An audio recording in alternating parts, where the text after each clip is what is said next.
कमजोर से कमजोर औरत भी ताकतवर हो जाती है जब उसे इज्जत देने वाला मर्द का साथ मिल जाता है।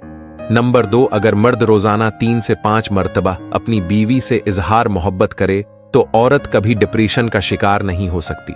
नंबर 3, हजरत अली का फरमान है, जब कोई औरत तुम्हारे सामने रो पड़े तो तुम्हारी मर्दांगी का तकाजा ये है कि तुम इस बात को वहीं खत्म कर दो। नंबर 4, लड़ाई झगड़े के बाद औरत की खामोशी का मतलब ये है कि मर्द उसके दिल से उतर गया है और मर्द खुश होता है कि औरत दब गई है और उसकी जीत हो गई, जबकि ये इसकी हार है क्योंकि वो औरत से हार गया है।